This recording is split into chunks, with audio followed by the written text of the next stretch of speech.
Good Friday, ladies and gentlemen. Welcome to the weekly Vasl.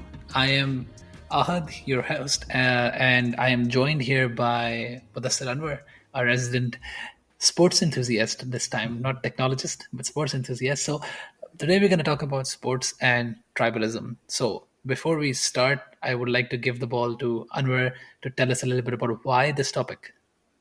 Ah, actually, this is one topic I've been wanting to talk about since quite a few years, but for some reason I wasn't able to go for it.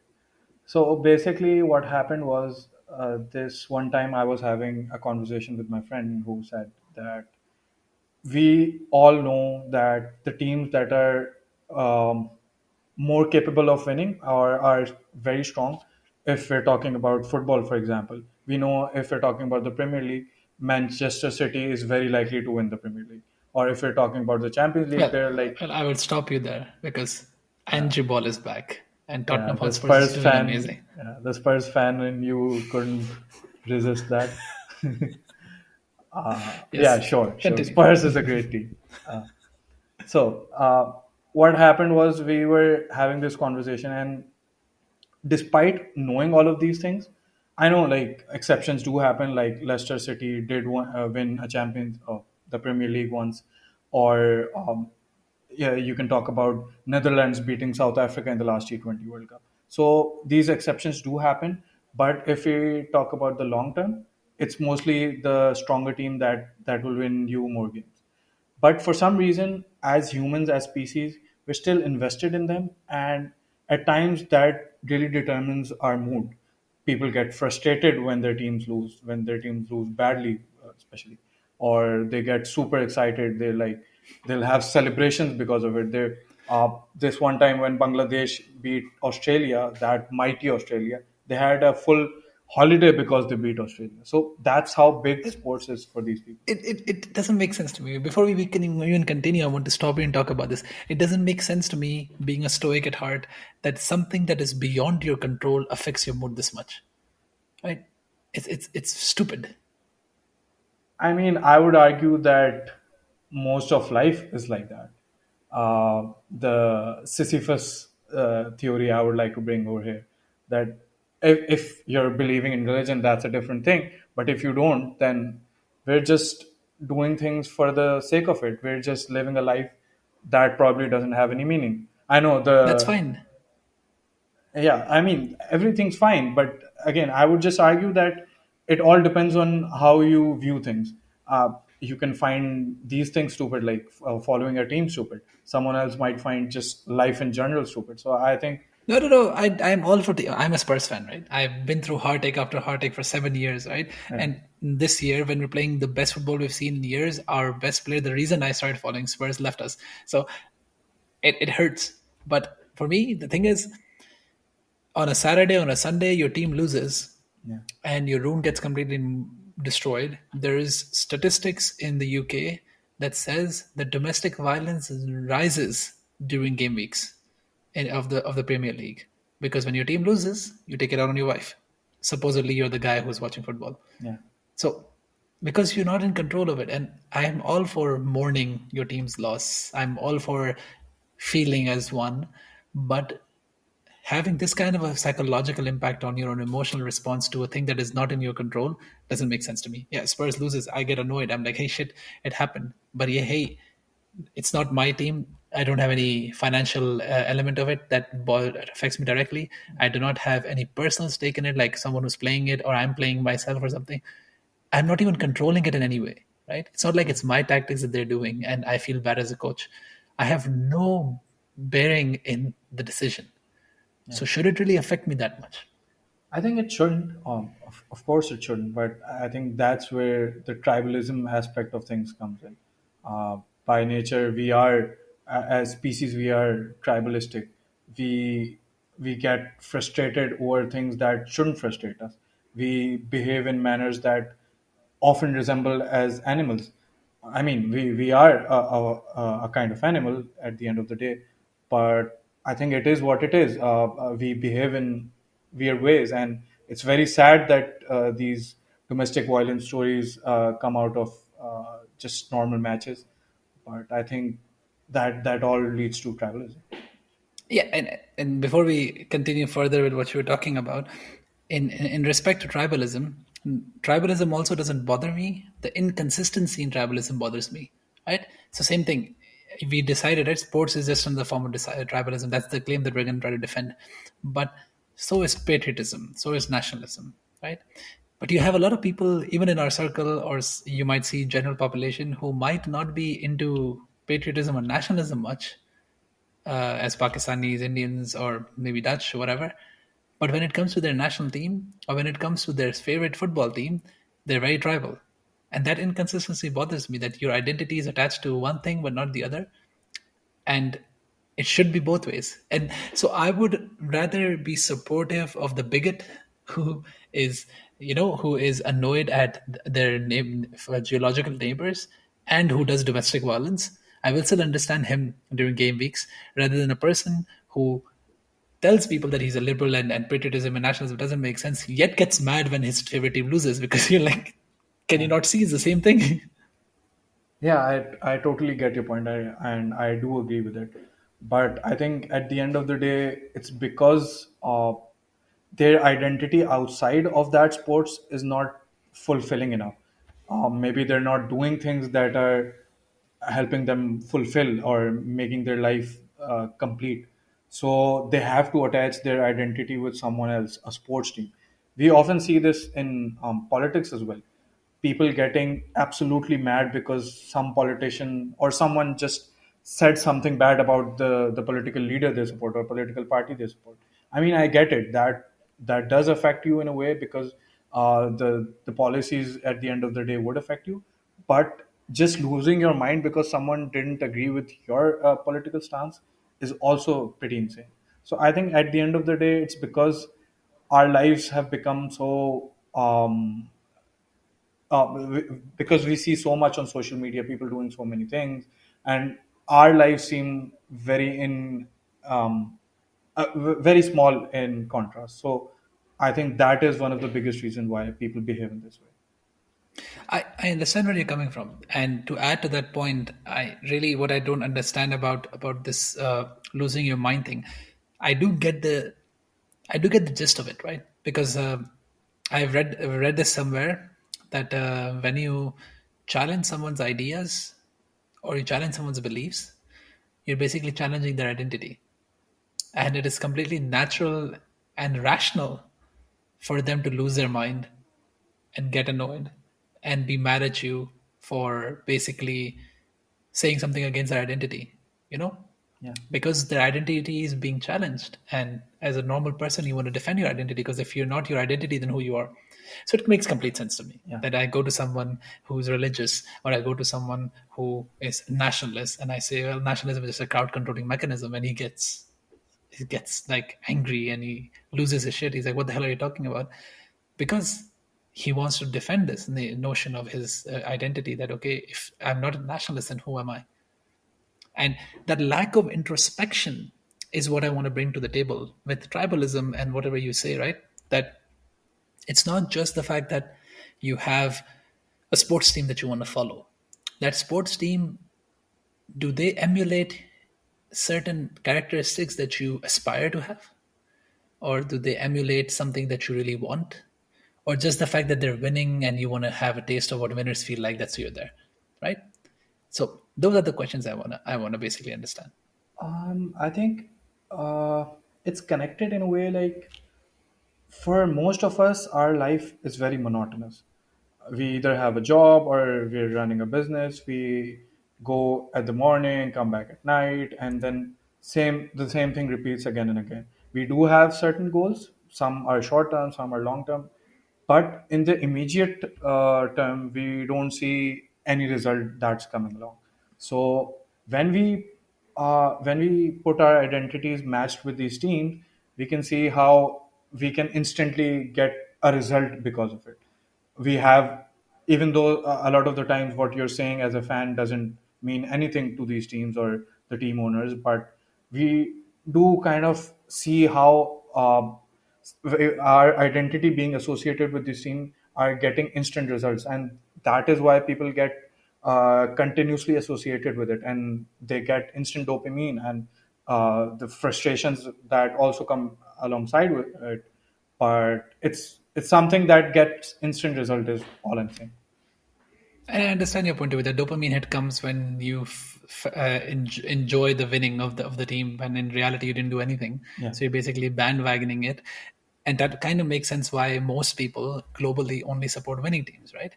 Of course, you would support your neighborhood team and you would support your national team just because of tribalism in general. But if you got to pick a team, I've never heard someone pick a mediocre team, I think I would barring actually argue me. against it. In Cool. fact, Give me an example.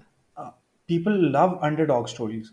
People want to Yeah, support teams that are close to winning. I mean, usually they don't support teams which are absolutely crap, but they would want to support a team that is not probably not financially strong enough, or there's something like the odds are against it. So when that team wins, it's something that brings even more joy.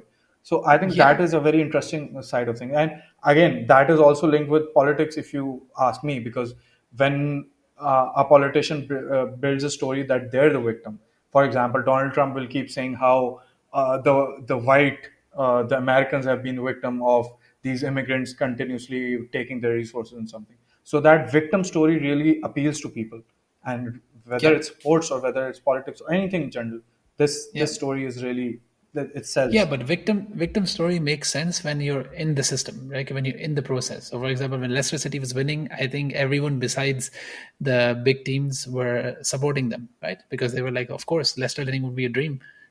But no one at the start of the league was supporting Leicester. Only when they were halfway through and they realized that the teams cannot catch up and Leicester is about to win or something like that. I think Arsenal came second or Spurs came second. Uh, Besides Arsenal fans, everyone was supporting Leicester, right? Because then it's an underdog story. But if you had a choice between your team and the underdog team, you would never choose the underdog team because you want your team to win. And it's very interesting to see if you look around our circle or Pakistan in general, who do you hear not being a United fan or a City fan or a Chelsea fan or a Liverpool fan, I'm one right? of them. Arsenal fan is the same thing. It's literally the same thing. You guys spent close to a billion in the last 10, 12 years. So you don't even count. Like you're in the elite as well. You just didn't win anything yet. But the point is, it's very difficult. And for example, people ask me about Spurs. They're like, "Did you live in London?" Because it doesn't make sense for you to support Spurs. They've never won anything. Liverpool hasn't won anything for 33 years, but they did win something when people became fans. And I'm like, no, my story is very stupid. I just play FIFA, and I heard about this kid Harry Kane, and I started playing FIFA with Harry Kane and really liked him, so I started watching them. So I had no bearing on football to begin with. And then when I landed on Tottenham, then the tribalism kicked in. That okay, now I've picked the team, so I cannot switch the team. So now I have to stick with the team, and that is in its own thing. But This is actually, that yeah, sorry for stopping you there, yeah, because this is a conversation I've had with. I mean, I'm someone who didn't used to watch football. Like, I did used to watch football, but like more like just knowing what the big teams are doing. But now, yeah, for the last year or so, I've started watching football. But the yeah, point is, what always confused me as a fan was okay, so in cricket, I support Pakistan because it's the country where I live in. But when it comes to franchises, for example, if I'm supporting a PSL team, I'm okay in shifting teams once or the entire player that like you're saying that you started supporting Spurs because you like Kane, but Kane went away, then you stopped supporting it, or maybe you're not as invested as you used to before. So what I'm yeah. saying is I cannot understand why people still keep supporting the same team when the entire DNA has changed. I can understand that DNA theory because even when the players change, there is a certain style of playing. For example, um, I don't know, like if you're supporting Manchester City, maybe Guardiola leaves or the entire group of player leaves, but they'll they'll continue playing the possession based style of Well, football. I would say they won't because that's literally Pep's style. But I agree with what you're saying. Okay, again, if they stop playing it, then I would question a City fan. Why are you still supporting it? The entire DNA of why you started supporting it has changed. Maybe you're Yeah, just supporting it because it will make you win big matches or Premier League or UEFA. That's the only yeah. thing I can think of. Yeah, but basically, what sports fans argue on the other side is basically that okay. It's not really about what do you say, about the player or the game of style. It's about the club being bigger than the person, right? And the person can leave, but the club stays. My argument is, But why what is is the that? club? Yeah. What is the club? Maybe it's the style of football, right? So, for example, United loves attacking football. Spurs loves attacking football. When I started watching Spurs, they were playing attacking football. But then there came the era of Mourinho and Conte, where they stopped playing attacking football and they started playing terrorist football, as people call it, right? And you have some people who are big fans of terrorist football because they're like, that wins you matches, it wins you cups. Yeah. And that's what matters as a fan. I'm like, no, it doesn't. I'm not going to spend 90 minutes in a stadium, let alone, I can't even watch it on TV. So I can't imagine those fans are going to the stadium for your team to just sit back for 90 minutes, do nothing, once gets a break, goes, scores a goal, and then again sits back for 90 minutes and wins the match and wins the cup. And you're like, lo, I had fun. I did not have fun. I am here to watch the players play, to have fun, to enjoy the excitement of it. But some people prefer winning No, over I would the actually DNA. argue that the regular football that you keep watching, I'm not saying it's a very good sight to watch this kind of football, but at least it's something different from what you usually see, the typical football that you are. But I would like to shift the focus towards, again, I'm probably continuing the same point, but I just had this example or an analogy in my mind. Is what When you're in a relationship, so you start liking someone because they have certain qualities, right? You get into the relationship, you get to know them more, but we often see that people outgrow each other, they become different persons, and that's just basic physics. Like, even as a human, all of the things that you have changed, the cells change, your skin changes, everything that is that the human knows changes, and human change. So in relationship, if you're willing to uh, compromise because they're not the person you started loving, and you maybe start exploring someone new, why is that we'll continue supporting the same club regardless of what changes in them? As a sports fan who's been watching football, and in football that is more relevant because, again, the patriotism aspect is not there because you're not from England. So I Yeah. want to know what makes you Well, pick it's a support. very the answer is very simple. People claim for you to be a glory hunter. If you stop supporting a team and go towards a winning team, Yeah, so you become a glory hunter. But is it my fault that the winning teams are playing better football? Right now, for yeah, example, I'm a Spurs fan, but I don't mind City losing, winning the league every year. I don't mind. I was very happy when City won the Champions League. Why? Because the brand of football Pep Guardiola plays yeah, is magical. It's art, and I would never let tribalism get in the way of me appreciating good football.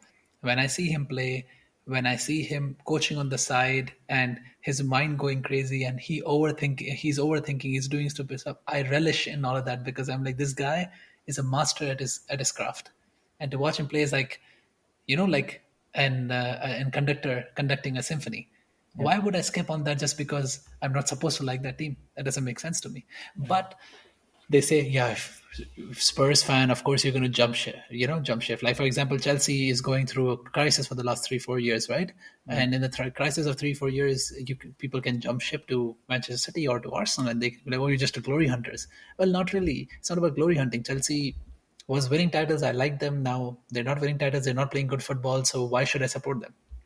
But people don't listen to that. They listen to the fact that you jumped ship because you want to go to a better team. Yeah. I've never seen someone jump ship to a worse team. So that does make sense, right? If you, for example, support Arsenal, right, and they finished second last year, bottling the league. This year they're on a very strong start and the Champions League and in the normal league as well. But what if they bottle again? And you're like, you know what, I'm tired of it. He's playing good football, but there's no winning. So you I will go would to a winning team. I would happily shift. I Yeah, mean, to a winning team. no, I wouldn't shift to a winning team. Again, I think both of us are exceptions here, and I was probably looking for a typical football supporter's answer. And I would actually want you to play the devil's advocate here because I know that you know a lot of people that are into supporting those teams, like regardless of the results. So I still want Yeah. to know the answer. Uh, okay, I forgot my point. You can continue the answer.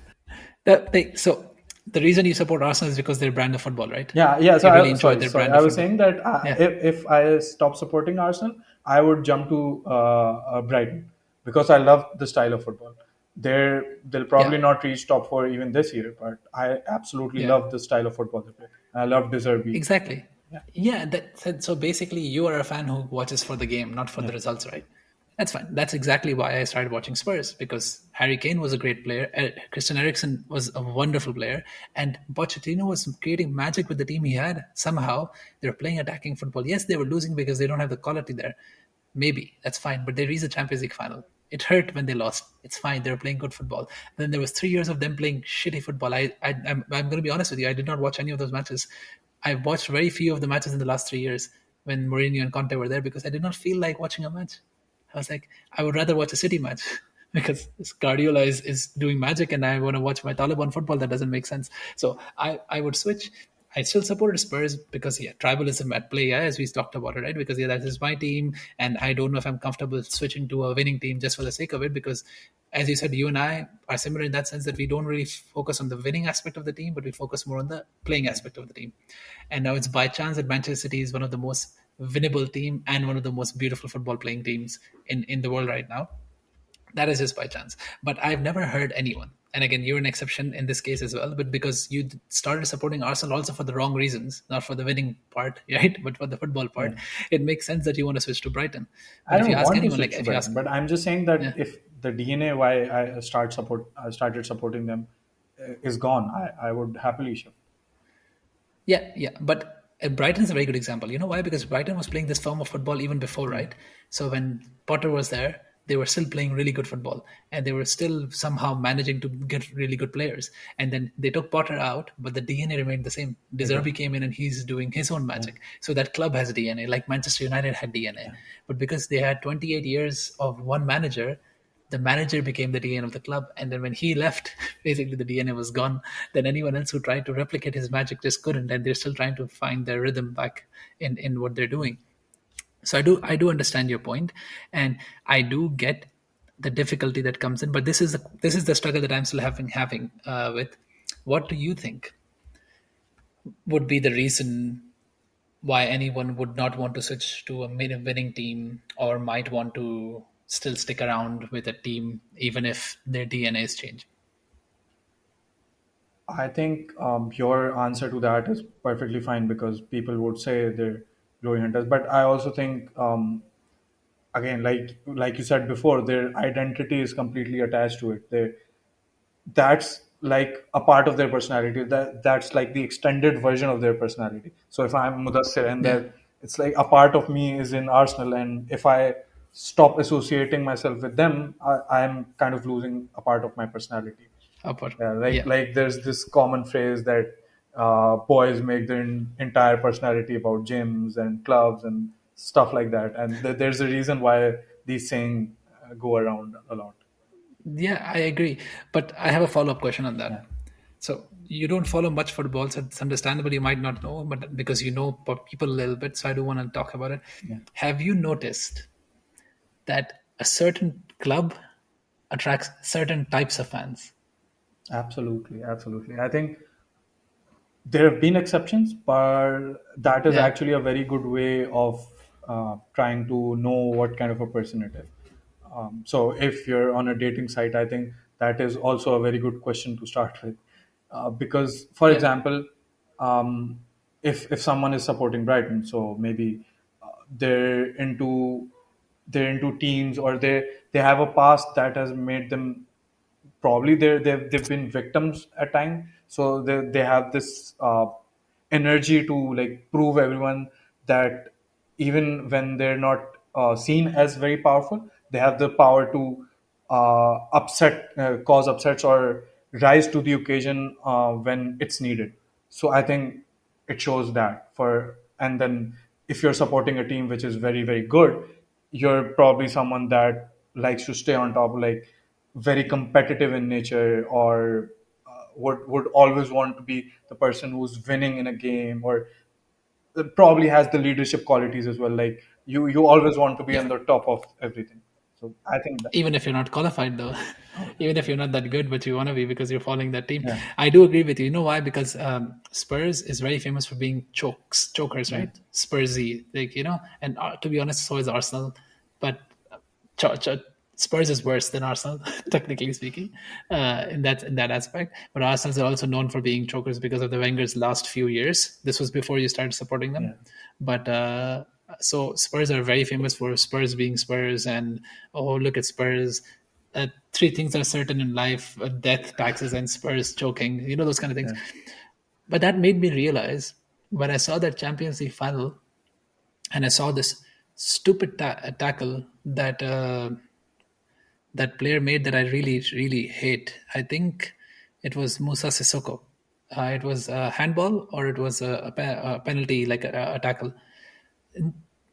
Very stupid, right in the start of the game. He gave away a penalty, Mohamed Salah scored, and then Liverpool started playing terrorist football. That's one of the reasons I hated that final, because Liverpool is a wonderful team, right? They can go toe to toe against any team in the world. Just to win the title, Klopp switched to terrorist football against a weaker team. That tells you a lot about the personality. They wanted this so badly that they were willing to rule that. And if you talk to Ahmed, our resident coach, he says just it's justified to win a title. Anything is justified because then that's what's important. And I'm like, brand of football is also important, but yeah, the fans will not be upset if you win them a title playing terrorist football rather than you lose them a title playing your branded version of football. That also made me think, if you're sitting there as a fan and your team blows a lead because they're adamant in sticking to playing their type of football while not really winning the game, you would be a bit mad. So this is all happening, right? And I realized what's going to happen. It was 15 minutes in. I was like, this team is not winning anymore. yeah, This team is not winning because they've choked, and that's exactly what happened. For the next 70 minutes, they couldn't do shit. Ericsson came this close by shooting from afar, and he hit the post. But that was it. Harry Kane came back from injury. It was a very stupid decision to play him, but because he's Harry Kane, they had to play him, yeah, and he insisted because it's Champions League final. I have to be there, so they said okay, and it was a mess. Where I resonate with Spurs is that choking aspect, because I've seen that in my life a lot apply to me, especially when I'm playing FIFA online and everything. I choke so much. Uh, you give me normal matches, I win divisions, I go on unbeaten streaks. You take me to a tournament, I have lost to Ahmed Shah in a tournament. Not joking. Can you imagine? That happened to me in Turkey. In the first round, I got drafted Ahmed Shah and I lost to him, and everyone was shocked, but I wasn't, because I was like, yeah, that's me. And I've been trying for years to build that thing, that okay, you build the resiliency and everything, but even now you put me down for a tournament. This season I'm starting competitive FIFA again, and the only thing in my mind is that it's going to happen again. So that makes sense to me, right? yeah, That I have this identity. But I see also other people uh, who, when you ask them their club, or you ask them like okay, like you see their personality and then you go like, okay, which fan are you of, like which club are you a big fan of, and they say, oh, Chelsea or Spurs or City. You go like, that makes sense. yeah. Does that ever happen to you? I think that has happened to me a lot of the times. And I also think, and maybe it's more like a shot in the dark, but I think there are people who also support teams where when they want to be someone and they're not that. For example, um, I might not be very good at winning, and I might have a lot of occasions where I've lost in life or I've failed at something. But I would still support City because when I support them, I get this false sense of winning from a different thing. So that sports team makes me feel the luxury or the happiness of winning. So that's what I do. Yeah, like if I don't have anything else to look forward to in life that is my own achievement or my will to achieve, I try to jump on the bandwagon of this particular Yeah. team, and hope that their winning somehow rubs off to me, or their winning is sufficient for me to just keep living or something like that. I don't know how to feel about that, but that is true, I guess.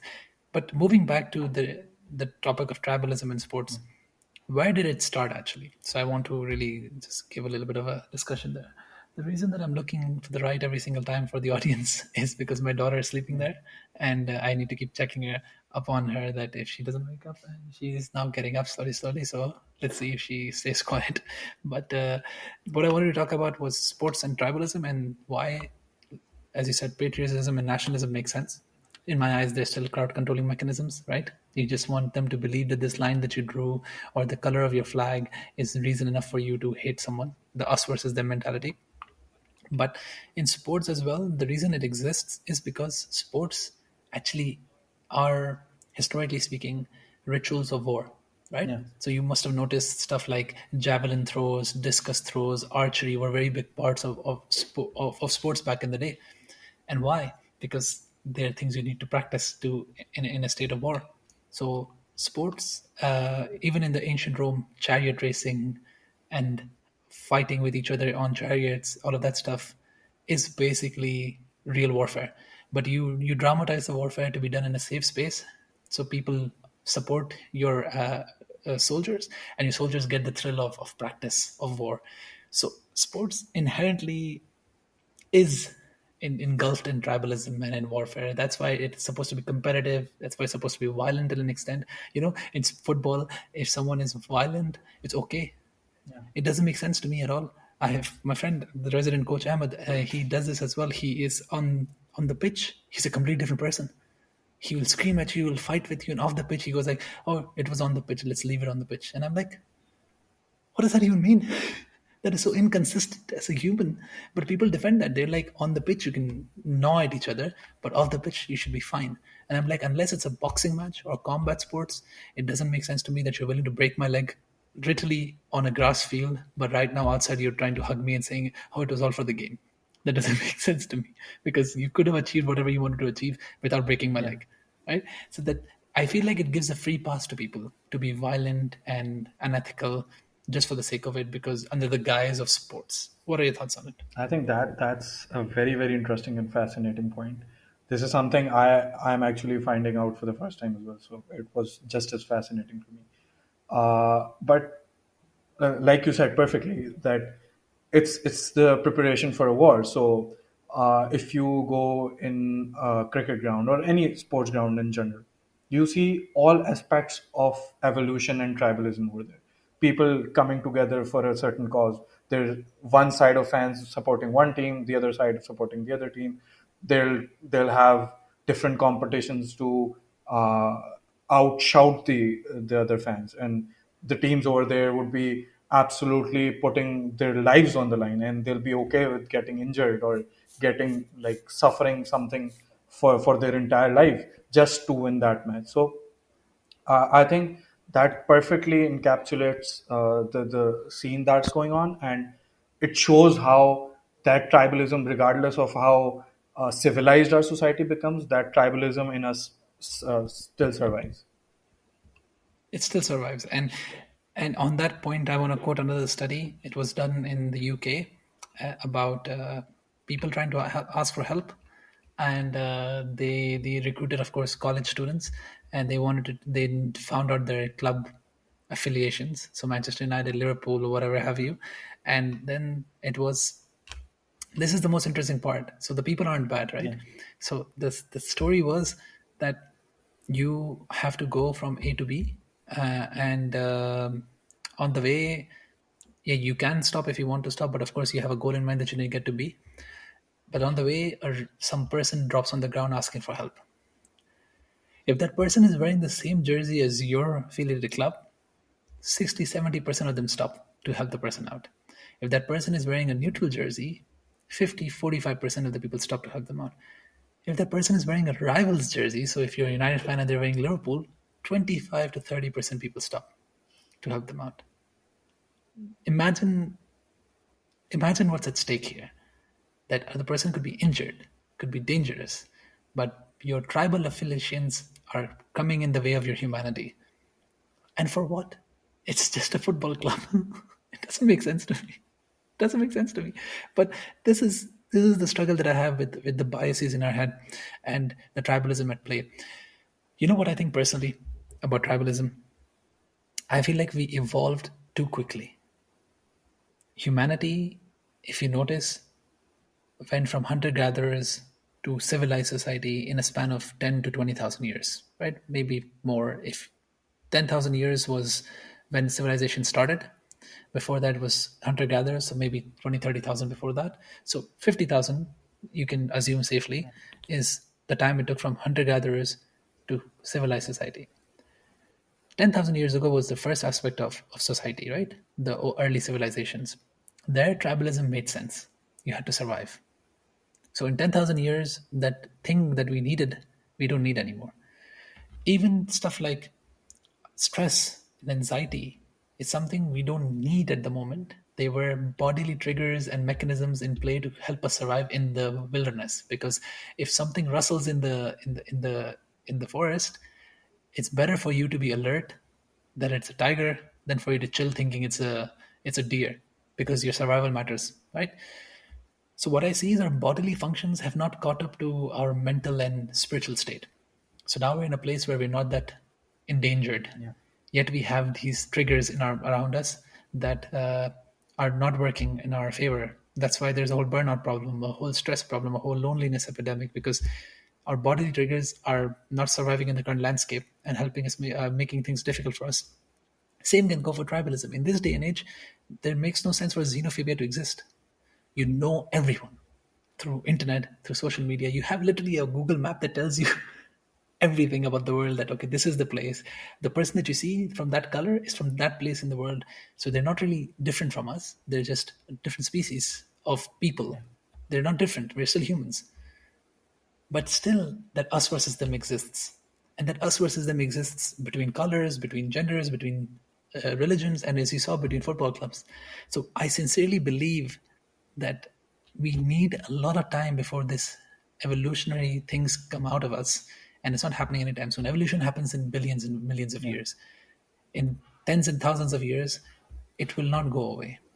And this is one of the reasons I feel like tribalism will exist. And this is exactly why I punish those people more in my head who know about this, yet fall into this trap, right? Like, I am not patriotic, Yeah. but I hate you because you follow a rival football team. Yeah. Like, then you should be patriotic as well. Yeah. It doesn't make sense to me. You know? Yeah, absolutely. Having fights with your friends, or just, I've seen people completely befriending other their friends, or they're like, I've known people that have been very close friends, and then because of some political difference or sports difference, there are times that they've just fallen apart, and that amuses me. But unfortunately, like you said it yourself, that maybe we've evolved too fast, or maybe the medical side of things became so good, we started rescuing people or making their lives longer. But inevitably, we also kind of halted the evolutionary process, because if we had stopped treating all those people or making them survive, maybe we would have evolved into a species that were resistant to a lot more things. But I guess that would have Makes sense. happened regardless of how we had gone about things as a species. So I think that Yeah. that is unavoidable. Right now, the best we can do is uh, stop the negative side of things as much as we can. Yeah, I agree. I think awareness, of course, is the first step. But even with awareness, as you saw, things happen. People know about this. And they know the tribalism that exists when they're wearing football shirts. They know that on the pitch they're violent, but then they come off and they're like, "Oh, it was just on the pitch." Yeah, That's- People know this, so that bothers me a lot. But I do agree with you yeah, that I think medical and culturally we evolved faster than biologically. So our environment shapes us. This book that I'm reading tells us that it's not just that our biology changes, but our environment also changes our biology. So our environment shaped our biology for thousands of years. And then our culture evolved so fast now, our environment, that our biology is not equipped for the environment we are in. And that environment needs to now sustain us for ten thousands of years again for our body to change. Because a good example you just gave was medical and safety prolonging our life. If you think about it, it makes sense why the cure for cancer has not existed for us biologically, right? We do not have immunity to it because evolutionarily speaking, our body doesn't need us to survive after procreation. yeah, So Evolutionally speaking, the body does not need to provide a cure for cancer. The body does not need to provide a cure for all the diseases that hit you in your older life, like dementia, Alzheimer's, or cardiovascular diseases. The body, evolutionally speaking, has no matter for that, because the moment you can have a kid and the moment you had a kid, you raise them up to a certain age that they can survive for themselves, you are expendable. So evolution stops working for you. And that confuses me, because that's the age when you start in our current society, you start going into the workforce, you start handling society and stress and anxiety. Tribalism also comes into play the older you get, right? When you're young, you're liberal, you're trying new things, but the older you get, you start getting set in your ways, and there's no biological solution for that because evolution is refusing to help us. So it has to be on us Yeah. culturally to fix it somehow. Yeah, absolutely. And we've been on this topic a lot of the times. How can we fix these issues? But for me, on at least on an individual level, I always tell people to take a step back. So if you're talking about people getting rash when they're playing sports, and then realizing that, and then telling you that it was all in the field. So these type of people, I always tell them that try to take a step back and think of it from a more holistic perspective, and see if doing this thing uh, is okay for the society in general. I know it's very hard to say that to people, and for them to think of it that way, because as species or as humans, we don't really put too much thought into that. But if we can somehow develop this thing that we always take a step back and look at things, that if that example can be applied in multiple occasions, if you think, if you were talking about your friend Ahmed Shah, our friend for that matter. So yeah, Tribalism. yeah.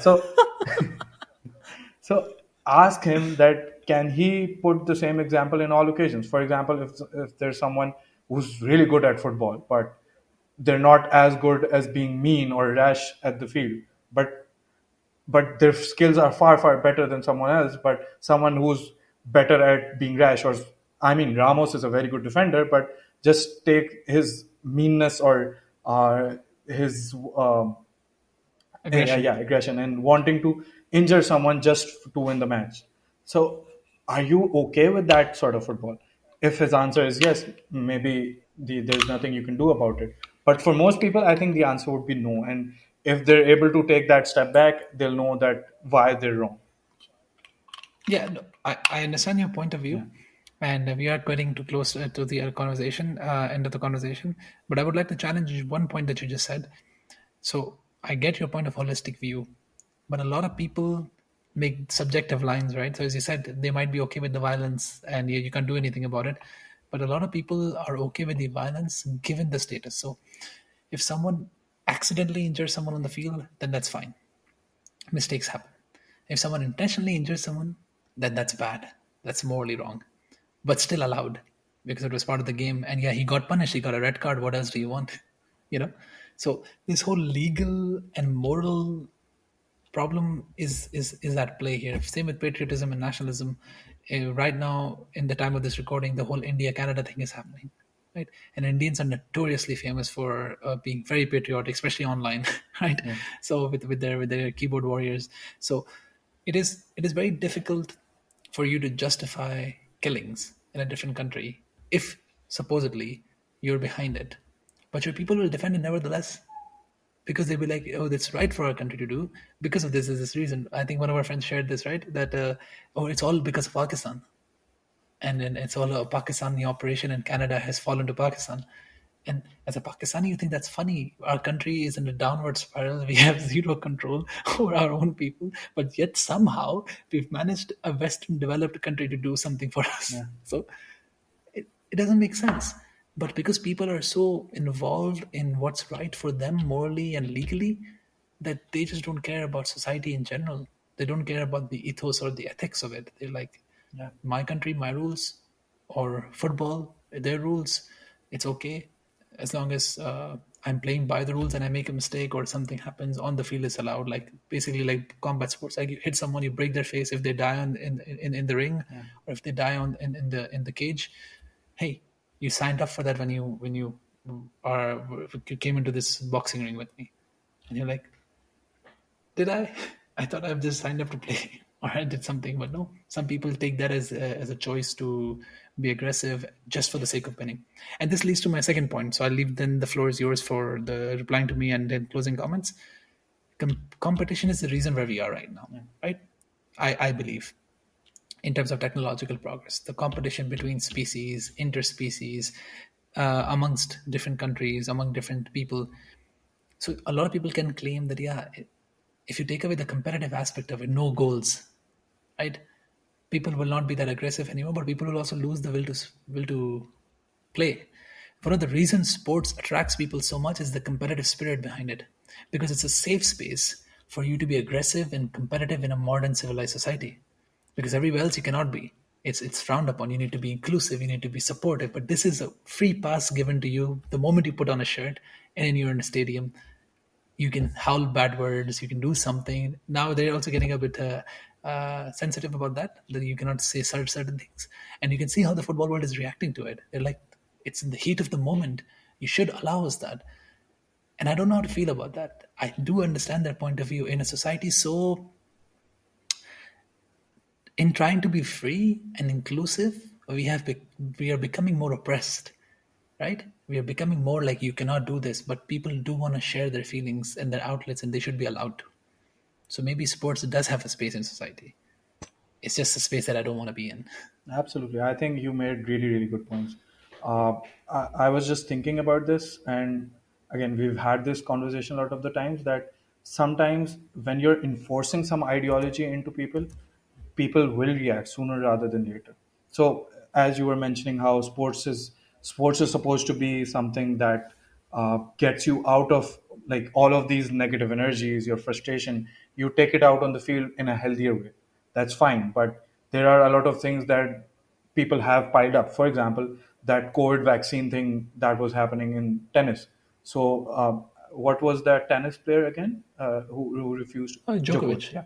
So politics came into sports rather than sports being something that helps you get out of politics. Again, I would give the example of cricket. If someone who follows Indian cricket would know how much this BJP government is using cricket as a tool to use their jingoism or ultra hyper nationalism and showing this Hindutva and their philosophy into it.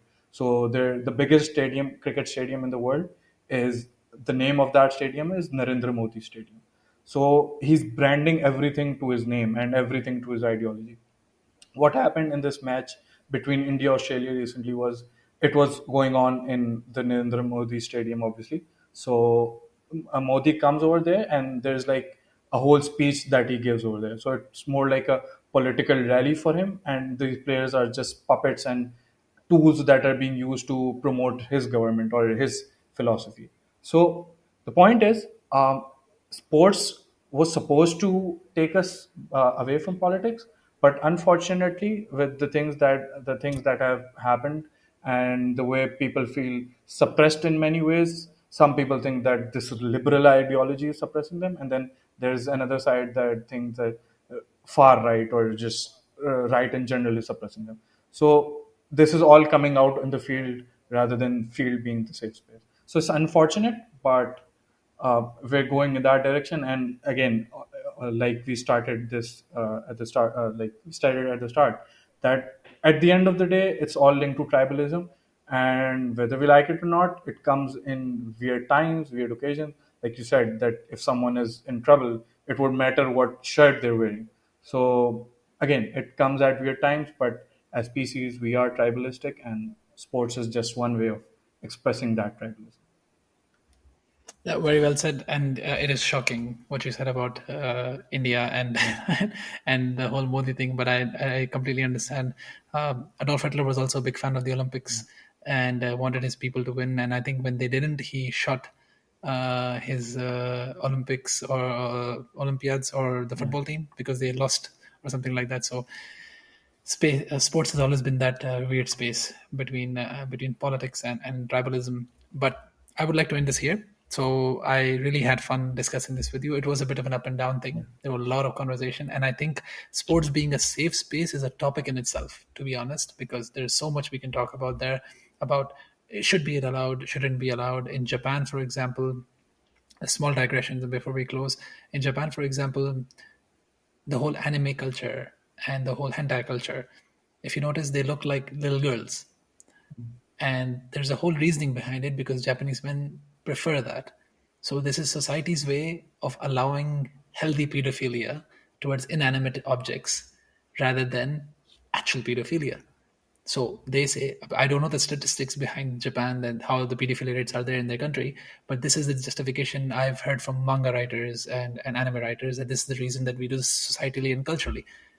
So it's acceptable for everybody that this exists so that it is in a more healthier space and in a healthier outlet, because there will be certain parts of society that are not going to be working the way you want them to work, and you need for them to have a healthy space to let out their biological biases and instincts without hurting anyone.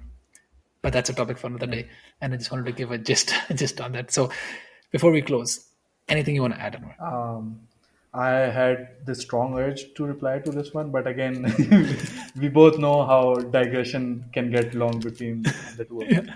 I just want to say that we started this topic because Cricket World Cup is about to start in just over a week, but we ended up talking more about football and tribalism. But I think that's fine because that's what we do. We digress to different topics, and that's Yeah. what makes the podcast interesting, I guess.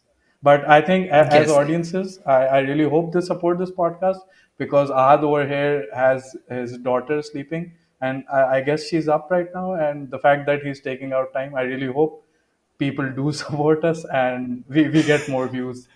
Or maybe just use Fingers that this as a reel to show people how much effort you're getting into this we're podcast. putting Yeah. in while my daughter is getting up, right? Yeah, thankfully she's still rubbing her eyes. I think she's still there. But no, thank you so much for that. I think we just want to have good conversations and hoping the right people listen to us.